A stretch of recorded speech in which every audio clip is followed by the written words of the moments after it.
I've killed more hydrangeas than I can count on two hands, and every single time it was because of one thing. I pruned in the wrong month. My grandmother used to say a plant doesn't forgive a bad haircut, it just quietly decides not to bloom for you next year.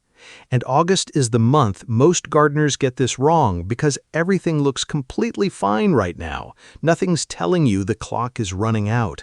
But if you wait until October, you've already lost next year's flowers on at least 2 of these 5 plants, and you'll lose the plant entirely on one of them. Today, we are going through the 5 common plants that need to come off your pruning list this week, not next month. Number 4 is the one almost nobody prunes correctly because the advice on the plant tag is flat out wrong. Number 2 is a plant most people are terrified to cut back hard, and that fear is exactly what's shrinking your blooms year after year. And the last one on this list, the one I almost lost in my own front bed back in 2015, is the plant that separates a garden that peaks once from a garden that peaks for 20 years straight. Number 5. Bigleaf Hydrangea. We're starting our countdown with number 5, the Bigleaf Hydrangea, Hydrangea macrophylla, hardy zones 5 through 9, not the panicle type everyone confuses it with. It blooms from early June into July, big mop-head clusters in that saturated blue to pink range that shifts with your soil's pH, sometimes going almost violet at the edges where the aluminum uptake is heaviest. Here's the mechanic nobody explains.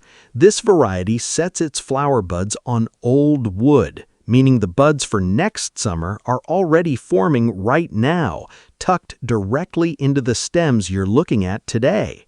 Cut this plant back in fall or winter like people do with panicle hydrangeas, and you're not shaping it, you're removing next year's entire flower show before it ever had a chance. The move right now, this week, is to only deadhead spent blooms and remove dead or damaged wood, cutting just above the first healthy bud pair down the stem. Stop completely by the end of August, so the plant has time to harden new buds before frost. Do this correctly for 3 summers in a row, and you stop getting the sparse, patchy bloom everyone blames on bad luck with hydrangeas. You get the full, rounded mop-head look you see in magazine photos, and by year 5, the plant is dense enough that it doesn't need staking anymore. The reason your hydrangea never blooms right almost certainly isn't the plant, the soil, or you. It's a pruning calendar mistake, and it's fixable starting today. Number 4 on our countdown is the one I mentioned earlier, the plant most people are scared to touch, and that fear is costing them blooms every single year. This is the butterfly bush, Buddleia davidii, hardy zones 5 through 9, and I'm not talking about ripping it out. I'm talking about a hard cutback that terrifies people because it looks brutal. It blooms midsummer into early fall, long cone-shaped flower spikes in that dusty purple to lavender range, sometimes shading into a deep wine color on older cultivars, and the scent alone pulls pollinators from yards away. Here's the insider mechanic. Unlike the hydrangea we just covered, butterfly bush blooms on new wood, meaning everything it flowers on this year grew fresh this spring. That means the size and vigor of next year's blooms depends almost entirely on how hard you cut it back now and again in late winter. Most people leave it leggy and untouched because cutting back a woody-looking shrub feels wrong, and the plant responds by getting taller, sparser, and less floriferous every single year. Right now, in August, you're not doing the hard structural cut. That's a late winter job. But you should be deadheading spent flower spikes down to the first set of healthy leaves below the bloom. This pushes the plant into a second flush before frost instead of letting it go to seed and shut down early. Do this every August, and you'll notice by year 2, the plant is blooming almost continuously from June through October, instead of one big flush that fades by August. I actually let mine get away from me for 2 seasons before I started deadheading through August, and the difference the following year was almost embarrassing. Full spikes reopening in September when I'd assumed the season was basically over. If tips like this are saving you a plant or two this season, that's really the whole point of this channel. I'd rather you get one piece of advice that actually works than 10 generic ones that don't. So if that's useful, subscribing just means you won't miss the next one when the calendar rolls around again. Number 3 is where things get regional fast, so I want to hear from you on this one. This is bee balm, Monarda didyma. Hardy zones 4 through 9, blooming midsummer in that shaggy, firework-shaped bloom in shades of scarlet red through deep magenta, depending on cultivar. The mechanic almost nobody uses. Bee balm is prone to powdery mildew by late summer, and most people either ignore it or pull the whole plant thinking it's dying. It's not dying, it's telling you it's time for a hard cutback. Right now, cut the entire plant down to about 4 to 6 inches above the soil line once you see mildew taking over the foliage. Water strictly at the base rather than overhead going forward, and you'll get a completely fresh flush of clean foliage before frost, plus significantly better airflow and less mildew pressure next summer. Drop your zone and whether bee balm gets mildew for you by August in the comments. I'm genuinely curious how consistent this is region to region, because I hear wildly different timelines depending on humidity. We're 2 away from the end, so let's get right into it. And this next one is the one that's easy to overlook because it doesn't look like it needs anything right now. Number 2 is the climbing rose, specifically repeat blooming climbers like New Dawn and similar cultivars, hardy zones 5 through 9.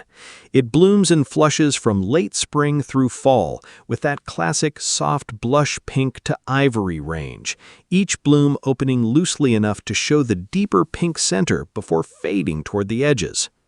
Here's the mechanic almost nobody uses correctly. Most people either never prune their climber or hack it back hard in spring, and both approaches sacrifice next year's flush.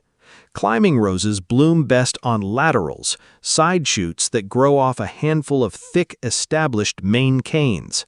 August is exactly the window to identify and lightly tip prune those laterals back by about 1/3, right after this summer's flush finishes.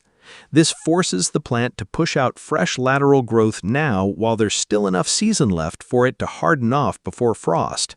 Do not touch the main canes themselves. Those are the multi-year structure you're building for the long term.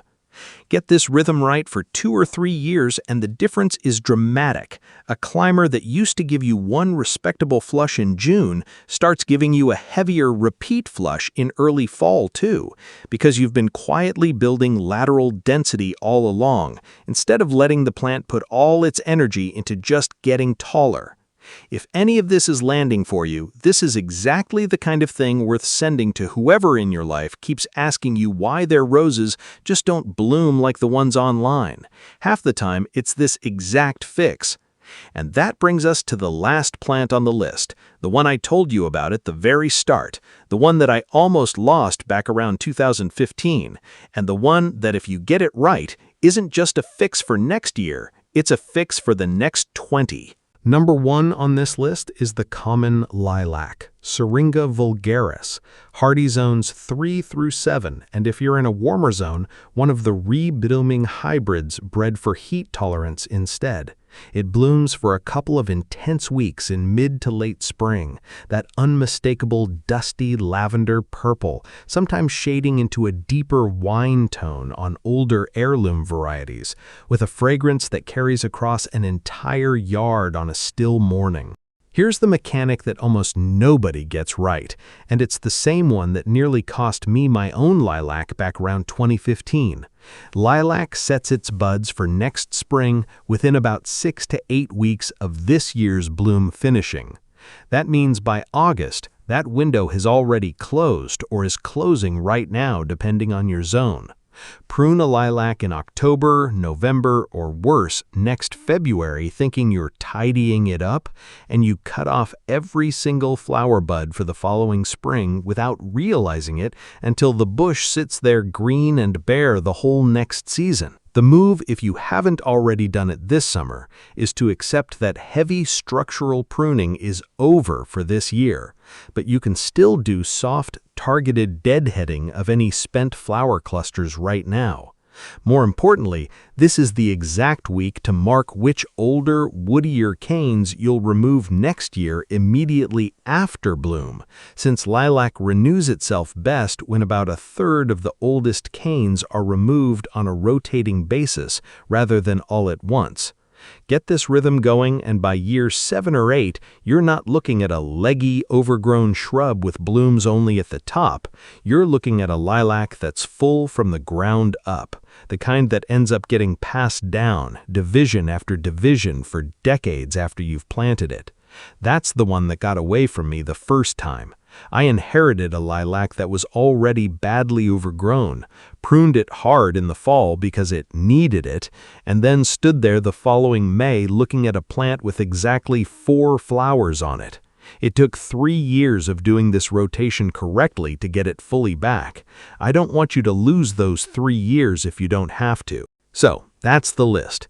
The hydrangea buds you're protecting right now without touching them, the butterfly bush you're deadheading instead of ignoring, the bee balm you're not afraid to cut all the way down, the climbing rose laterals you're quietly building for a bigger fall flush, and the lilac canes you're marking today so next spring isn't the one where the blooms just don't show up. If you've got one of these 5 in your yard right now, I'd genuinely like to know which one and what zone you're gardening in.